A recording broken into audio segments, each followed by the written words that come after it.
Good morning, good afternoon, wherever you might be joining us. We'll go ahead and get things started. My name is David Dixon. I'm a meteorologist and TV engagement coordinator with the nonprofit Covering Climate Now.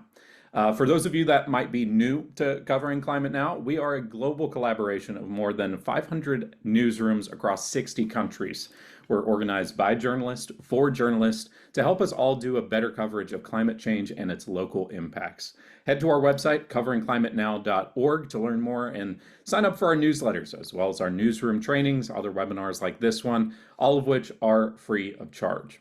For this webinar, we're also thrilled to be partnering with Climate Central, a nonprofit, non-advocacy organization of scientists and communicators dedicated to researching, reporting, and storytelling around the data and science of our changing climate. You can head over to their website to find compelling, broadcast and publish-ready climate content to make crucial links between extreme weather events and human-caused climate change to better communicate these to your audience.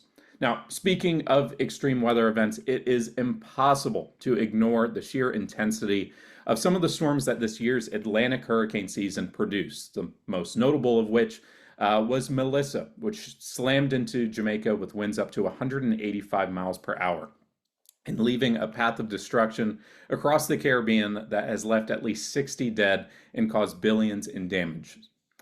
In the weeks since, Jamaica has started down the long road of recovery, and climate scientists already have a sense on how climate change helped this storm make history.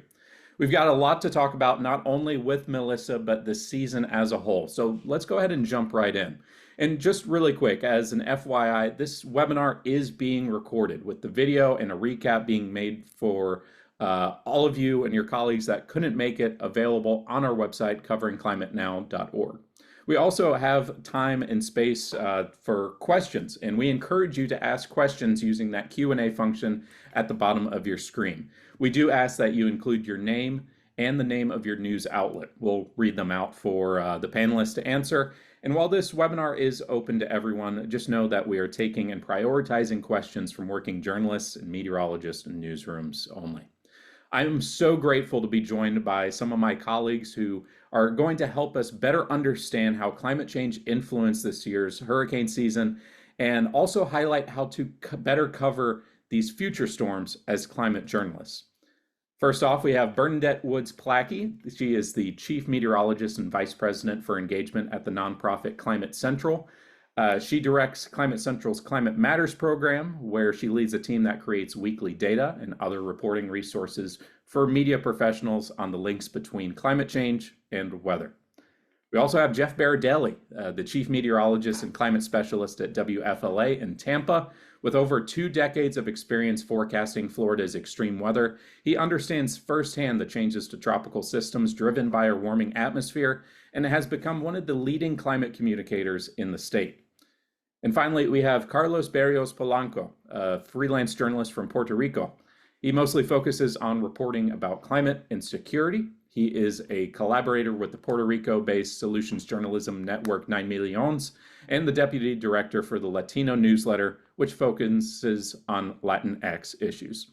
Please give me a warm hand and reaction for all of our colleagues joining us here today, and a very warm virtual welcome. All right, I want to dive into this and start briefly by hearing from each of you. What do you think was the biggest takeaway from this year's hurricane season? Bernadette, we'll go ahead and start with you.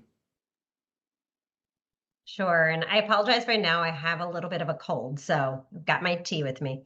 First of all, thanks for having us here today, David, and organizing this. To me, the biggest takeaway from this year's season is that we are seeing climate change already affecting our tropical cyclones. And why that matters is because of how it's affecting people. There's going to be a lot of talk today about Melissa, and there should be. One of the strongest ever to be recorded. However, other storms that may not have gotten as much coverage, such as Erin, which was out to sea for a lot of people, was so large that we saw coastal erosion from our rising seas from Nantucket all the way down to North Carolina. And on top of that, even the storms that formed just exploded in their rapid intensification, their extreme rapid intensification. And another thing that we've known with climate change is that it doesn't necessarily mean we'll get more storms, but the ones that we get are going to grow stronger and be more impactful. And that's what we saw this season. And we're going to be touching on all of that. Jeff, over to you. I think you are muted real quick. Okay, there we go. My takeaway, the two things. One, obviously, is the main thing that Bern mentioned is that, although we're not seeing necessarily more storms, the ones that we are seeing have a much greater tendency of not only rapid intensifying, but becoming a major hurricane. This year, there were only 5 hurricanes. 4 of them were major hurricanes. 3 were Category 5s. I think it's only the second time in the Atlantic we've had 3 Category 5 hurricanes. The other thing that stood out is that part of the season was shut down. And it happened last year too, where August and the beginning of September, nothing happened at all. And so in my mind, I'm looking back to what predictions were a decade or two ago, and the talk about climate change creating more stability, but that when storms do form, they'll have a greater tendency to become monster storms. And so I think we're seeing the future play out right now. Yeah, and in many ways, I think this is going to be kind of a bellwether that we see for future seasons. What about you, Carlos? Again, based in an island community, I think you have a different perspective compared to kind of us here in the U.S. mainland. Yeah, so I want to echo what Bert and Jeff said about how this is kind of the season of rapid intensification, and how this season served as a preview kind of for what we're going to see in future hurricane seasons. But as well from the kind of Caribbean perspective, there's usually a tension that starts when hurricane season starts and ends when it ends. And for a lot of people, before Melissa started forming, that tension was starting to ease up. And then Melissa came and rapidly intensified. And for a lot of people, I think it was a little bit of a wake-up call of like, no, now for the entire season, and maybe even a little bit before and a little bit after, we have to be on our guard, constantly prepared and ready for when something kind of comes out of the blue. Sort of. And we'll talk a bit about that, because as you mentioned, as well as Jeff, there was a period of general quiet through what normally we see as the more active part of the season, and it could provide a false sense of security. But I know it's a little silly, and we hear it all the time. All it takes is one storm to really change the course of history and change communities drastically. So we're going to dig a lot deeper into all these topics throughout this next hour or so. And I see a few of you typing in the Q&A. I still encourage you to continue to do that. But I think to properly understand this season and kind of how it has shaken out, we actually have to go back even further to before it actually began, because we came off of one of the deadliest and costliest hurricane seasons in history this year with 2024.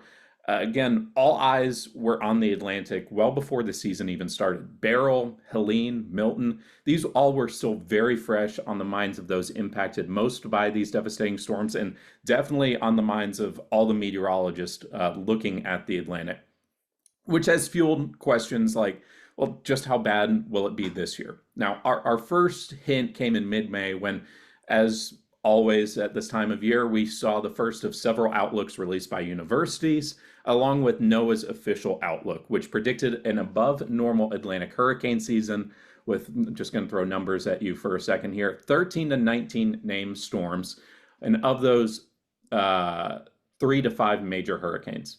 So if we look at the actual stats this year, with NOAA's numbers were actually pretty close to what we saw. The final number were 13 named storms, 5 hurricanes, as Jeff said, and then 4 of them reached Category 3 and above.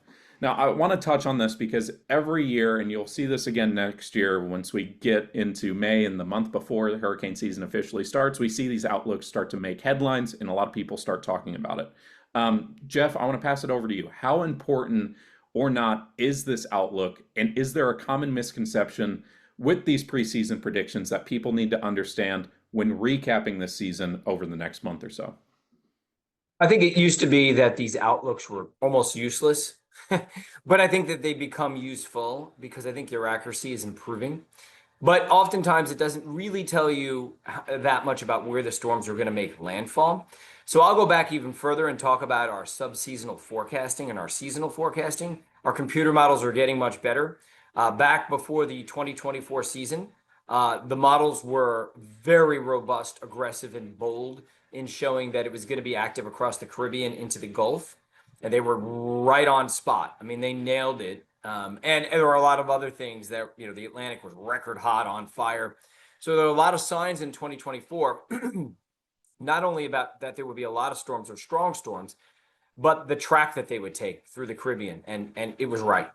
Fast forward to this past spring, and the subseasonal and seasonal models were forecasting basically dry across the Caribbean, dry into the Gulf. And if there was any hint of a storm track, it was towards Bermuda. That's exactly what played out. It generally was quiet in the Gulf, quiet in the Caribbean until Melissa. And the storm track played out by going across Bermuda, which is exactly what it did over and over again. And by the way, the seasonal models forecast generally a pretty slow season. So let me clarify that in numbers. And it did turn out to be a year where we just basically reached the average number of storms, but that we had these really strong storms and rapid intensification, which is what we expect of climate change. All to say that our subseasonal and seasonal models were getting better to where I raised a red flag at the beginning of 2024 on air and said, folks, buckle up. I did this in my market. This year, I said to everyone in my market, I said, look, I don't think that this year is going to be anything like last year based upon the seasonal forecasting we're seeing. Bottom line is, I think seasonal forecasting 10 years ago was like palm reading. And I apologize to anybody out there who likes palm reading. But nowadays, I actually think it's getting really good.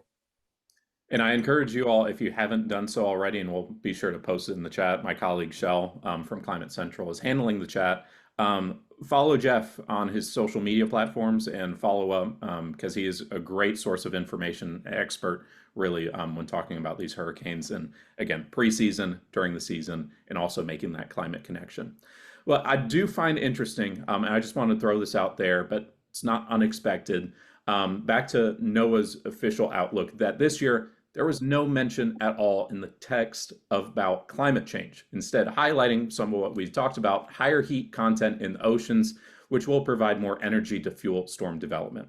Now, compare this to what they said last year, which connected the main reason behind this added heat in our ocean by specifically mentioning human-caused climate change is warming our ocean globally. I want to dig into this because in the absence of climate language from federal agencies, it is likely up to us as reporters, as meteorologists, and as newsrooms to make that connection when talking about this season and future hurricane seasons as well. Bernadette, your organization, Climate Central, does a lot of work quantifying climate change's influence on these storms. And often it all comes back to the ocean, which, as we know, absorbs over 90% of the Earth's excess heat.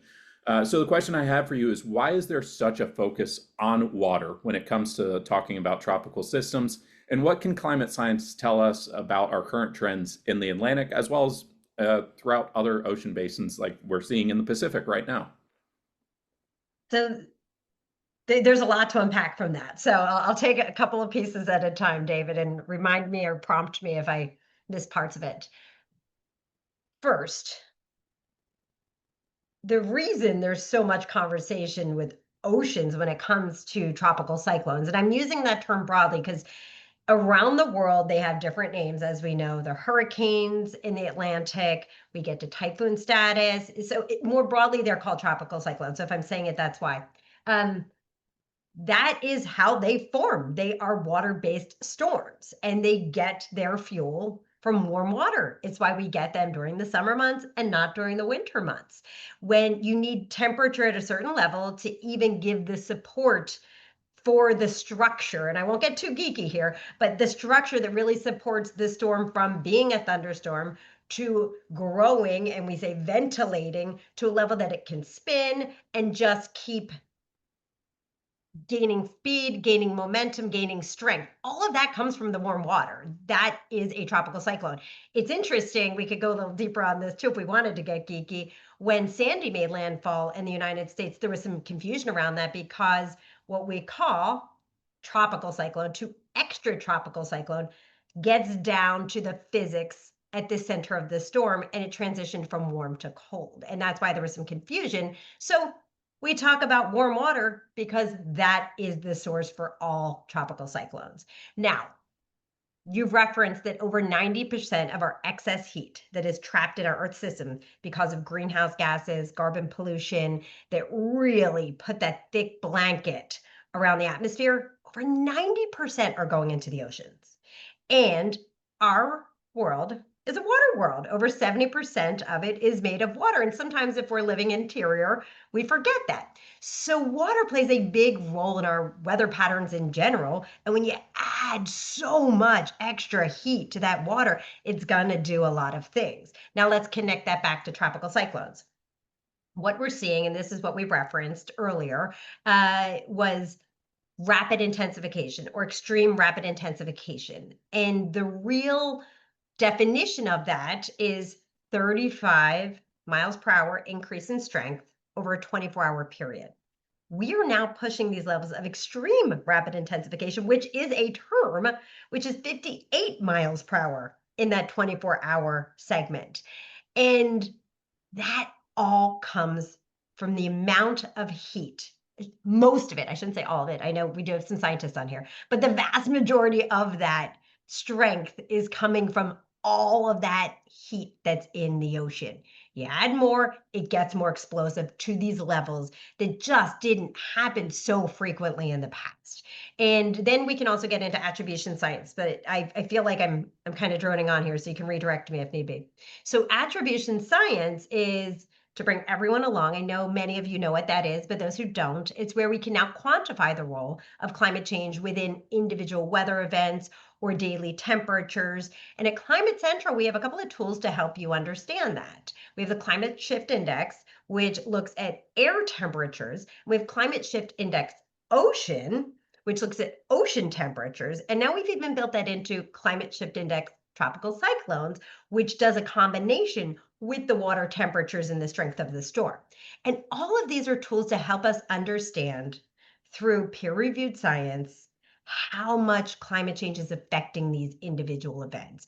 And we saw across the board with rapid intensification that the water it was going over was made warmer because of climate change. And it led to these big jumps in wind speeds in our storms because of the warm water and because of climate change. Definitely bookmark these tools, especially Climate Shift Ocean and Climate Shift Tropical Cyclones. It's a fantastic attribution tool. It's super useful, and we'll actually come back to that in a little bit. If you need some information on how to use that, actually check out a previous webinar that we at Covering Climate Now and Climate Central did at the start of the hurricane season with your Prep Your Climate Coverage webinar, focused not only on hurricanes, but also extreme heat, because it's going to be very essential. But in that, we also included some really simple language that you can use to make the climate connection when talking about extreme weather events, namely tropical cyclones, as we have heard everyone kind of mention that. And here's that language that you can use. The science research is clear that climate change supercharges hurricanes, increasing their intensity, rainfall, and storm surge. Now, we saw this firsthand with Melissa, as Jeff said, one of the 3 Category 5 storms this season. The other 2, Aaron and Umberto, thankfully did not make landfall, but still did cause some impacts, which we'll talk about in a moment. But unfortunately, this was not the case for Melissa, as it crashed ashore in Jamaica late last month with winds, again, 185 miles per hour, tying the record for the strongest Atlantic landfall in history, and left widespread devastation in its wake, not only in Jamaica, but also nearby Cuba, Haiti, and across the Bahamas, and even up in Bermuda. We're going to talk about the climate angle much more in detail in just a moment. But first, we do have to talk about the human toll of these catastrophic storms. Carlos, in Puerto Rico, which is no stranger to hurricanes, you've covered the long process of recovery and rebuilding that lingers long after the storm has passed. What does recovery look like for island communities after these storms? And what should newsrooms pay attention to specifically in Jamaica and in the Bahamas as they tackle the mammoth task out ahead of them?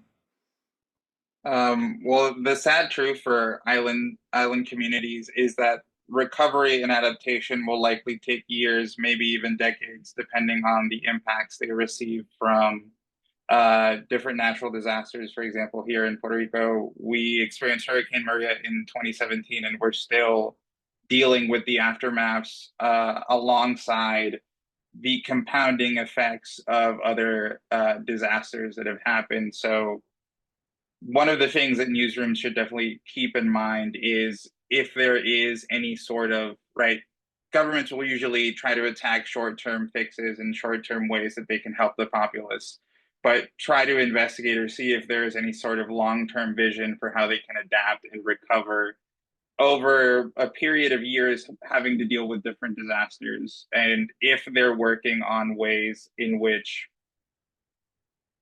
they're not just going to to suffer through a disaster after disaster, but if they have like rapid response units, storage areas where they have food but not a central storage location, instead food and water distribution centers across however big of an area that disaster strikes.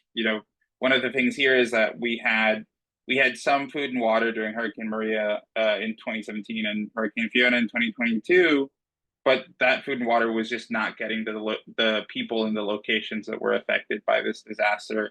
And on the flip side, newsrooms should definitely keep in mind and start looking out for the ways in which community organizations or nonprofits are rising to the occasion. We know that this is super common in every disaster that happens, but from my experience in Puerto Rico, especially community-based organizations tend to be the first ones into a disaster because if a hurricane passed through their neighborhood, they're the ones who are there and ready to act in many occasions. So even if they don't have any like formal training in search and rescue or anything like that, they are the first ones to be like, hey, check on my neighbor. Do they have like water, electricity, enough food, that sort of situation? Then also see if why the government couldn't or wasn't able to bring that help to them when they needed it, I guess is my main thing that people should be aware of. Yeah, to quote the great Mr. Rogers, find the helpers. Exactly. It makes great stories. I want to talk a little bit about a piece that you wrote about again a few years ago during after I should say Hurricane Fiona, which, as you said, in 2022 destroyed up to 80% of the island's plantain and banana crops in Puerto Rico. And we're seeing this potentially also play out now in Jamaica because the part that was hit hardest was described as the breadbasket of the country. What did you learn from this story? Specifically, I know you've talked a little bit about it, but talking about food security and a food crisis. And do you have any advice for reporters, again, for not just focusing on tourism, which I think a lot of us kind of link with these islands, but rather talking about what real recovery and what real adaptation look like for these island communities? Well, the main thing that I learned from that piece is only semi-related, and it's that, our cultural norms and the things that we're used to are going to have to change in a planet that's getting warmer, right? Plantains are a big thing in Puerto Rico and a lot of Caribbean cultures, but since we're seeing these hurricanes devastate these crops like we saw in 2022, that's leading some people to go without, whether because there just isn't any or because they're thinking, well, maybe they're already thinking, well, maybe I'm not going to be able to get it, so I might need to switch traditions. But when it comes to food security, a lot of what I learned is that we are just incredibly food insecure, especially right in Puerto Rico where I'm based. We import about between 80 and 90% of the food that we eat. So when a hurricane comes like Fiona, destroyed all those plantains, we didn't have homegrown food, but also when a hurricane comes, it damages ports. So food can't get in another way. So there ends up being the situation where there's no food to eat. All of this to say the impacts of these storms linger long, long after the storms are done. And unfortunately, this is my own opinion. I have seen some of the coverage this year just talk about, the disaster side of these storms, which is completely true in the stats numbers. But the coverage has kind of really waned while we're still seeing these impacts again in Jamaica and across the Caribbean and in the Bahamas.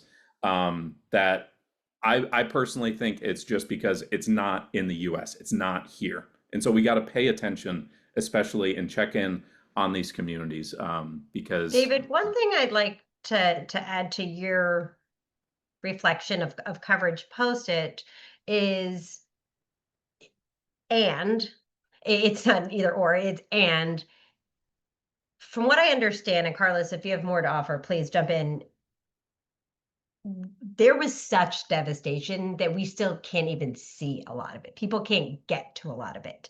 And for anyone who's been on one of these islands or been on dirt roads, you understand it's harder to drive along a dirt road. And then if that road's eaten up, and then if there are trees down across it and poles down across it, that you keep having to stop to even move that, to move a car along.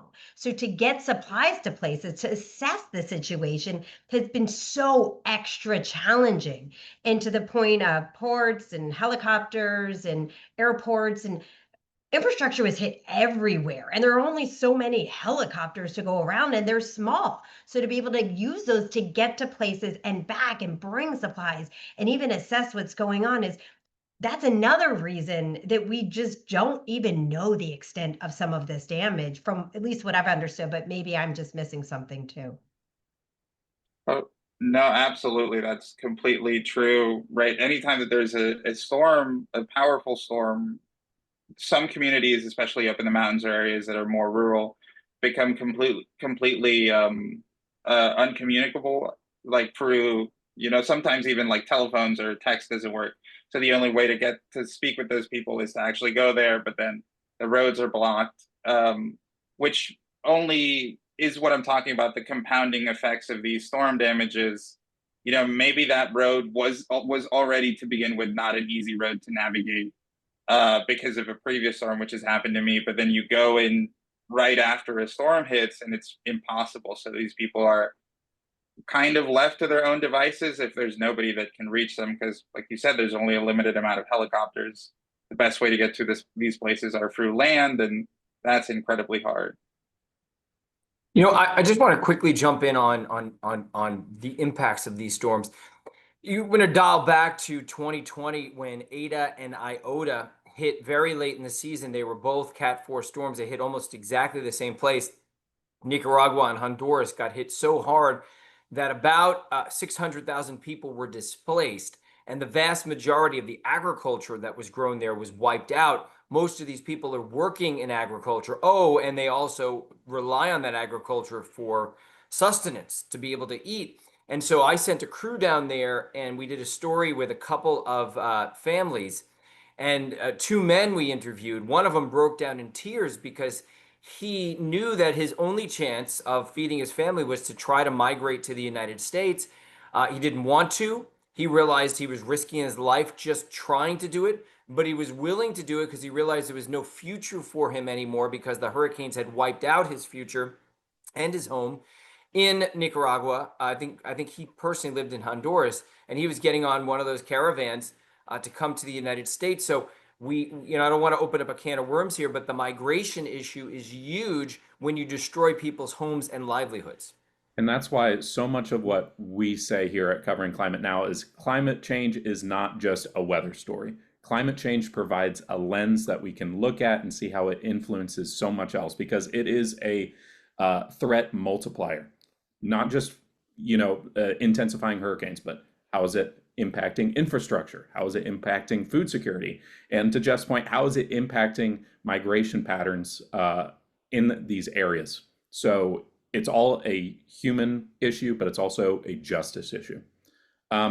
This has been a great conversation. I do want to come back to it, but I do think we want to talk a little bit about how Melissa got so intense in the first place, because we had talked a little bit about this, but I think we should kind of dive into that extreme rapid intensification that Bernadette mentioned earlier. Because in just 24 hours, Melissa went from a tropical storm to a Category 4 hurricane, an increase of 70 miles per hour. Again, in about a day. Climate Central analysis found that during this rapid intensification, the storm slowly drifted over exceptionally warm waters that were made about 2.5 degrees Fahrenheit warmer on average. These conditions were made up to 700 times more likely because of human-caused climate change. But as we are seeing time and time again, this rapid strengthening isn't an outlier in our climate change present.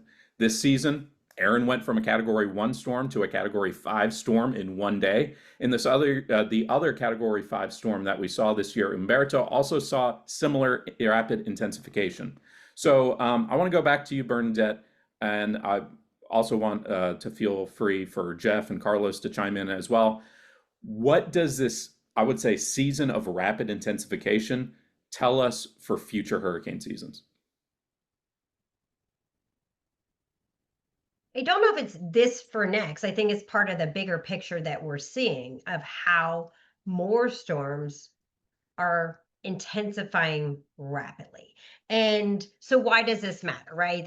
We can get super sciencey, especially Jeff and I will go to town here, but it matters for people living on land. And if you're preparing, even if the forecast models are showing that the storm will intensify, but if you're preparing for a Category 1 to make landfall, and overnight that becomes a 4 or a 5, that is a completely different evacuation preparation.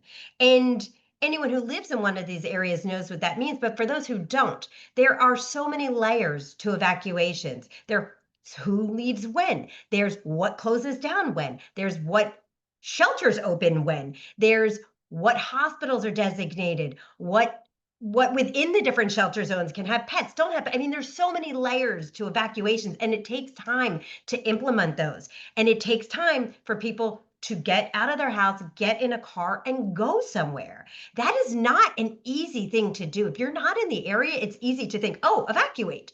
But the logistics of it are extraordinary. So if you're preparing for a 1, it might not make sense to evacuate in certain zones. But a 4 or 5, it will. And everything changes overnight. And so what that does for people is it just dramatically changes how we prepare and the amount of risk that we're facing.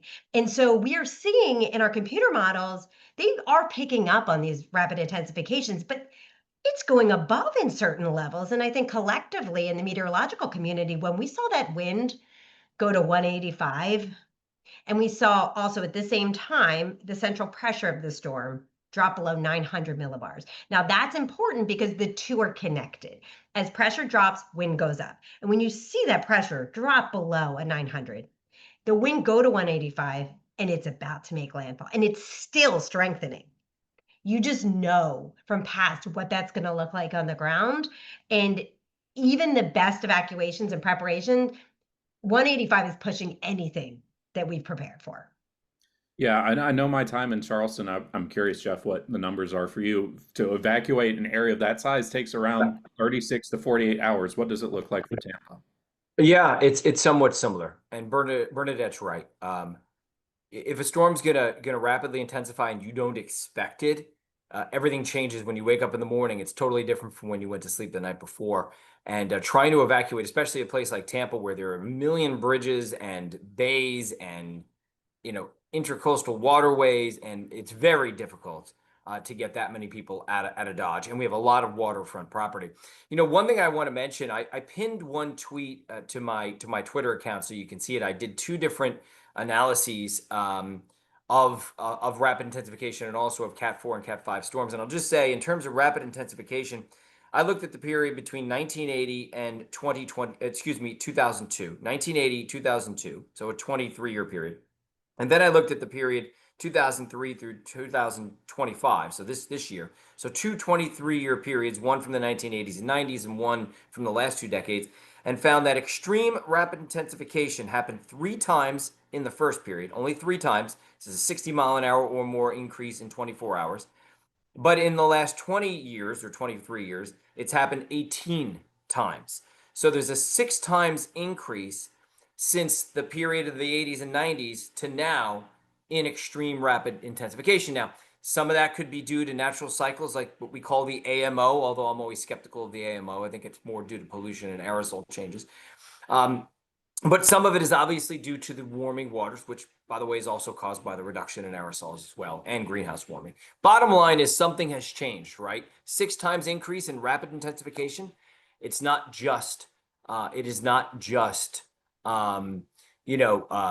just changes in the way that we can actually look at or, analyze storms, or the amount of satellites we have, or the data that we have, data collection techniques that we have. Anyway, that's a lot. That's not the only thing. And the other one I pinned to my post is the amount of Cat 4s and Cat 5s has doubled in that same period. So if you compare the two, we've had double in the last 20 years. I went back and even looked at the active period back in the 1920s, 30s, 40s. And of course, then we couldn't actually see anything, but it still was double now. That probably has something to do with being able to observe storms. Anyway, a lot of information very quickly.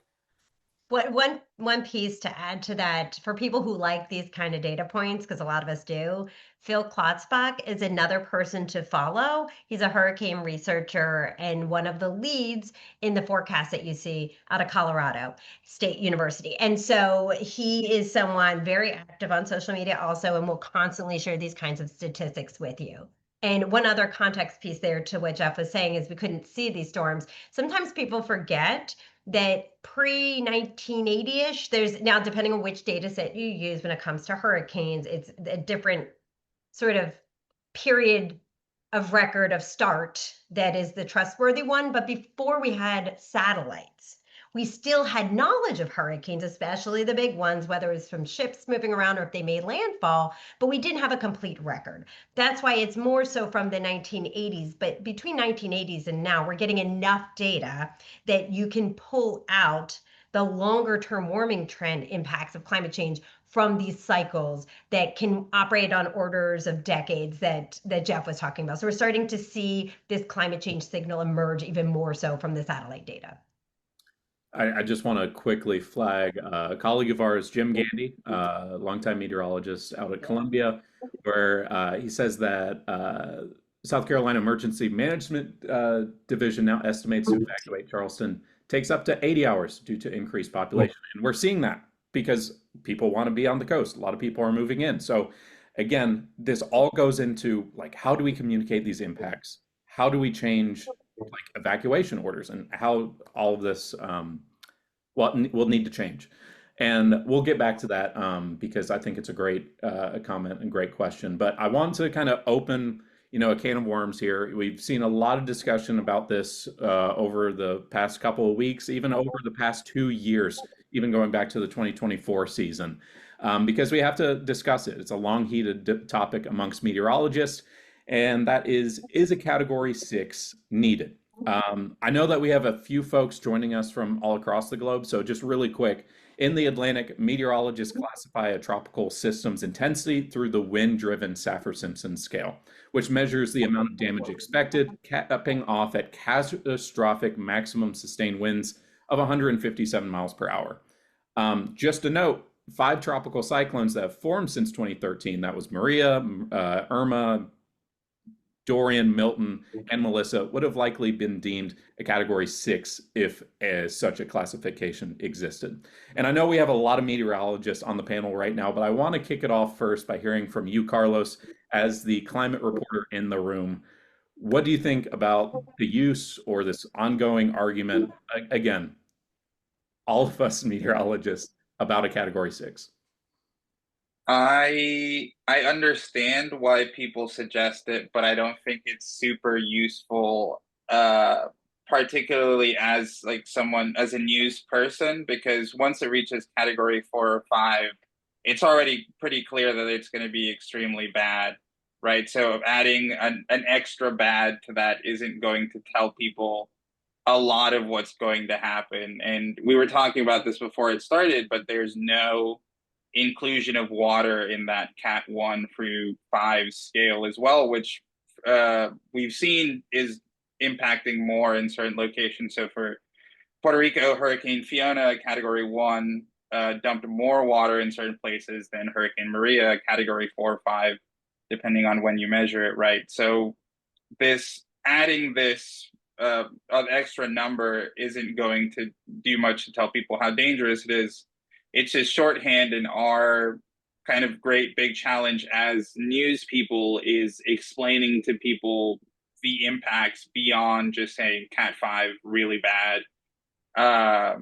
So that's why I don't think it's super useful, although I'll let the meteorologists and people with more knowledge of the data speak No, as it's kind well. of like moving the goalpost essentially, where it's like I can't tell you the number of times, and Jeff and Bernadette chime in as well, where it's like, well, it's a category 1 or 2 storm. I don't evacuate in category 4 storm. And then what if it's, well, yeah, I don't evacuate for a category 4 storm, but a category 6, yeah, I'll do that. Jeff, I know you joined this discourse on Twitter recently, saying that you don't firmly feel either direction, but posted that if these storms continue, we might need to find a way to separate the men from the boys, so to speak. I thought I'd get in trouble for that.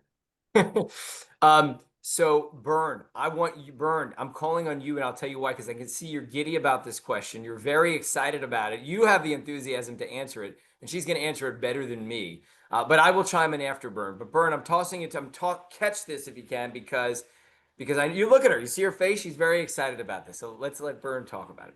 Wait, I just love these scientific discussions, and it gets people going. You see people come out, yes, no, that always just fascinates me because I love science. So the arguments of both sides, I'll lay them out. Carlos hit on some of it. If a 5, technically, category 5 is destruction and catastrophe. What's more than destruction and catastrophe? Can you add to that? That's one side of the discussion. And then it also brings in the social science piece of what does that mean for preparedness? What does that mean for insurance claims? What does that mean for people's risk assessment? Will it be moving? As you were just saying, David, will people then devalue the lower side at a different level? Which is all really good, important questions.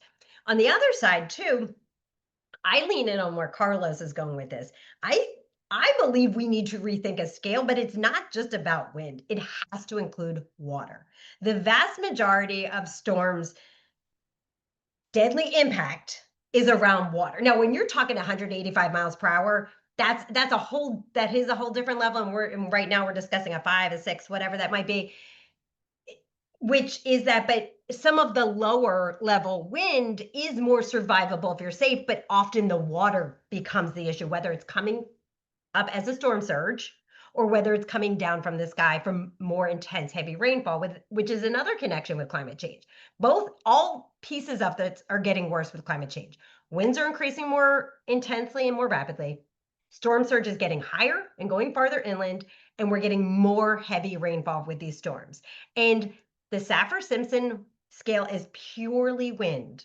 It's a wind measurement scale. It does not incorporate water at all, which is something that I think should be rethought. Now, I'm going to play another piece of this in here is the tornado scale. So the enhanced Fujita scale for tornadoes, how we assess tornado damage, is a post scale. It doesn't match it or measure it during. It goes back and assesses the damage, and then it gives it a grade from an EF0 all the way up to an EF5 based on the damage. And it has been shifted at times because of our building codes, because of our assessments, all of that. So it has gotten, we have stronger building codes now. Storms can withhold more now, but the enhanced Regina scale is more of a damage scale. Saffir-Simpson is a wind scale. Hurricanes have a lot of water with them. We need something that incorporates water. That's my take on all of this. Jeff? Yeah, and she made my job very easy because I'm going to reiterate exactly what Bern said. I feel the same way. I don't feel strongly that we need a Cat 6. I do think that we need a scale that incorporates water and the other impacts of a hurricane. It's really simple for me. Yes, storms are getting stronger, but oftentimes it's the water, not the wind, that kills. Although wind is very dangerous. So that's all to say that what Bern said is pretty much exactly the way I feel. Absolutely. And I think this is going to be a conversation that continues and gets brought up at every bar that you'll Well, I find. hope it does, Yeah. and not just continues. I hope there's a way to advance this. And this is where some of our scientific meetings are critical for these conversations. And when you get people so fired up on something like this is often a way to prompt action instead of Yeah. just talking about it. Yep. All right. I know we're coming up on around 15 minutes till the end of the hour. I do want to spend some time to get into some audience questions, but I want to just quickly finish by exploring a comment that we've seen a lot when discussing this season, and that it was a quiet one. And by some accounts, yeah, it absolutely was. And in some sense, it also was for the U.S., as there was no hurricane landfalls in the U.S. this season for the first time in just about a decade. And by the way, this isn't that uncommon. If you look back 25 years, you'll find that roughly a quarter of the seasons have been hurricane landfall free in the continental U.S. That's not to say that we've been completely spared this season either. As Bernadette has mentioned earlier, Hurricane Aaron brought significant coastal erosion throughout all the eastern seaboard, or most of the eastern seaboard, north of the Carolinas. But then also torrential rainfall from Tropical Storm Chantal triggered widespread flash flooding, causing $4 billion worth of damage and at least 6 deaths. So we can talk about a little bit about that, but I also want to get to a question that we had gotten in our registrations, because looking back on the season, there were periods where not much happened, specifically a long period through parts of August and September, which were typically the peak of hurricane season. Jeff, why is this the case? And did Saharan dust save us this season? No, I don't think Saharan dust was abnormal, to be honest with you. We always talk about Saharan dust. We get great pictures of Saharan dust, but overall, Saharan dust was not a factor necessarily. At times, it's always a factor. It's a factor every season, but not more than any other season. Look, this is somewhat theoretical, but there's a little bit more confidence in this theory because the computer models are kind of predicting it. What's happening is everything's warming. It's not just the tropical Atlantic that's warming. It's the mid-latitudes that are warming. It's the subtropics that are warming. And so your concentrated warming isn't concentrated at all. The relative warmth is everywhere. It's not just in the tropics. And storms tend to form where the relative warmest blob of water is. And so we saw a lot of those storms in the subtropics this year because that's where the relatively warmest water was. Not the warmest, but the relatively warmest. So the one most above normal water. So what the climate science says is that it's possible that the Atlantic overall could become a little bit more stable because it's not just a warm pocket in the tropics anymore. It's warming in the mid-latitudes too. But that when the atmosphere is favorable for development, that in those cases, because the water is so much warmer in that pocket, that those storms will get stronger, faster, and much more likely to become a major hurricane. So I think what we're seeing, because we've seen it now 2 seasons in a row, where it's quiet in August and in parts of September as well, is that we are likely starting to see the impacts of climate change take fold, where things are just stable because everything is warm during August. Then as soon as things start to cool off in September and October, now you have a contrast. You have more pockets of relative warmth and not just warmth overall. Now you have the areas where storms will form.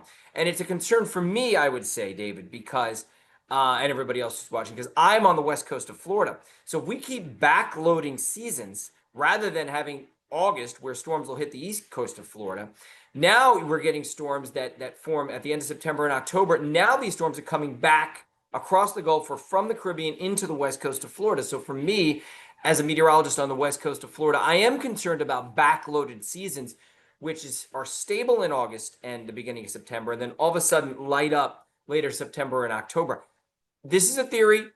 It may just be a coincidence that this has happened 2 years in a row, but this is kind of what the climate science has been saying for a couple of decades now. Bernadette, you have anything to chime in on? I'll add, well, and that's an interesting reflection there, because a few years ago, so nothing happens in isolation, as Jeff's explaining so well how, and so the peak heat even of this season gets pushed to the other seasons, right? So it warms up earlier, the heat lingers longer, and for a while the conversation was, do we need to start the hurricane season in the Atlantic earlier, because we were seeing some earlier storms spin up because the water temperatures were getting to the critical threshold and were able to support storms. So, and in other basins around the world, there are different defined seasons. But as we're spreading this heat over the year, you can hit that point and you can get those tropical systems earlier and later. And what else you're saying there, Jeff, is interesting because it aligns somewhat with what we're seeing with other types of weather, right? It's just the way we experience these types of extreme weather are changing, and that's happening with tornadoes too. Is tornado season, which used to be a typical peak heat when all these factors meet up, is shifting. It's shifting in geography, it's shifting in seasonality, it's pushing out of maybe what was the peak into what would have been colder seasons, but it still has enough. So the way, and then that all that's so dangerous, back to what we were just talking about with humans being at risk, because if you live in Oklahoma in May and you see a thunderstorm, you intuitively think of that storm differently than you would in January. And so the same thing with some of these coastal storms in the summer versus January. So there's a risk piece of this that needs to be learned along the way too, and so that we can keep people prepared and safe as the way we're experiencing extreme weather is really shifting in distribution. I want to jump into some audience questions because we have about 10 minutes left or so, and I do want to get to some of these. I want to talk about this one from Cynthia Curtis, because this was a conversation that we saw before the season actually started, with the reduction of NOAA staff. And their question is, what impact will the discontinuing of the public sharing of data from our scientists have on forecasting and trending information? Up to Bernadette or Jeff, if you want to chime in on that. I'll let Jeff jump on this one first. Okay. So I do think it has an effect, but it's very hard to measure an effect like that, right? Because it's subtle. So I think over time, the less we share, the less open we are with our information, the less able other scientists are to kind of piggyback on that information and make new findings. And so it slows the whole machine down. I think you see the results of this kind of thing acutely in events when you have less staff and less sharing to some degree, but it's not measurable. I think the bigger impact you see over the course of decades, where your whole scientific establishment is degraded and it no longer performs at its peak ability like it has performed over the past 30, 40, 50 years or so. I think that's probably the answer. I think we can probably find, like, the GFS has been absolutely horrible in terms of its hurricane forecasting this year. Is that due to less balloon launches? Is it due to, I don't know, and I think I'll leave it to the experts to kind of diagnose what's going on there. Our computer model is a little less accurate. The traditional ones, the ones that are driven off of physics rather than the AI ones. So that's what I would say. I'm not necessarily an expert in this, but I feel like we'll see the fruits, unfortunately, of this labor right now, years to come. But I don't know how measurable it is at the moment. Measurability is hard. That is true. But we know that we have gotten much better at hurricane forecasting. And one of the key reasons we've gotten better is more accurate, timely data. And if we take that away, it ups risk for accuracy, for timeliness, and it also can halt our advancements. And as all the things we're talking about now are how things are changing. And so we need to not only stay up with what's happening, but get ahead of these changes too, so that we can keep people safe and prepared. And if we start to take away the key pieces of information that allow us to do that, we're putting everything at risk. If you want to really dive into this, we did a webinar earlier this year with Climate Central covering climate now, as well as the American Meteorological Society, that really touched on the importance of NOAA and why we need it more than ever, and how this data that we get forms the invisible backbone for so much of our daily life. We do have a question about the role in AI in climate modeling and weather modeling, and that's a conversation that unfortunately we don't have enough time to talk about today because there were some AI weather models that actually did pretty good job in this hurricane season. Feel free to seek that out. But I want to hear from you, Carlos, because you brought up something at the very beginning of this session. I think it's so important, especially, again, we were talking about mainland communities being able to evacuate. What has the impact been kind of on the psyche and just the minds of these people living in the Caribbean with these intensifying storms? And what is the kind of feeling as this season comes to an end, but knowing that we're going to have to do it all over again next year?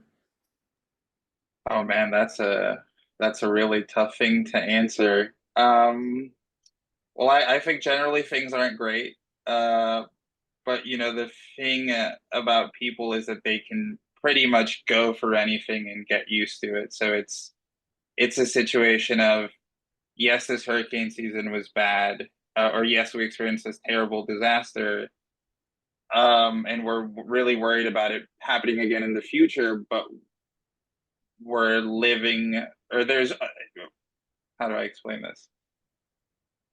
There, in a lot of ways, people are living through other kind of situations that put hurricane season in the back of mind until it's like happening to them right now. So for example, here, since Hurricane Maria, we've had a problem with the electrical grid that is now, right, there was a huge blackout post Maria, very long, and now we're dealing with, in some locations, sometimes daily or weekly blackouts, and that's just become the new normal. People are very angry, very upset about it, but we've kind of gotten used to it. And if another, or when another hurricane comes and damages the grid even more, I'm sure that we'll end up getting used to that as well. So in some ways, people are trying to combat that getting used to it, but it definitely weighs on people is what I'll say. And it's, I think, back of mind, not the hurricane season itself, and I know I'm going long, sorry, not the hurricane season itself, but the after effects that come from those events. We are just about out of time. I want to thank all of our panelists for really chiming in. I do want to just really quickly give each of you a space just for a quick elevator pitch for everyone in the room that is going to be recapping or talking about this hurricane season in the coming weeks. How can they make the climate connection with this hurricane season? Bernadette, we'll start with you. So quick recap, several ways you can make the connection. We covered it here, but to summarize that, one, you can get into the attribution science links that have been shared here. They are quantifiable ways that climate change has affected specific storms. You can also get into rapid intensification. We seem to have links here too of what rapid intensification is, and we're seeing more of it in a warming world. Also, tropical cyclones in general, the way we know that they're being affected is higher, stronger storm surge, more extreme rapid intensification, pushing these storms to a different level, and more heavy rainfall when they make landfall. So those are the connections. We're here to help. If you have any additional follow-up questions, we can do that. Yeah, and I would say the same thing. I can also help as well. You can reach me on, probably the easiest way is Twitter, or X as they call it now. You can just IM me. I'm pretty active there, so you can find me pretty easily. Also, I would look at some of my old posts because I've done some analysis on this stuff, and you'll see some pretty amazing stats in terms of how many more of these Cat 4s and Cat 5s we have, or how much more rapid intensification.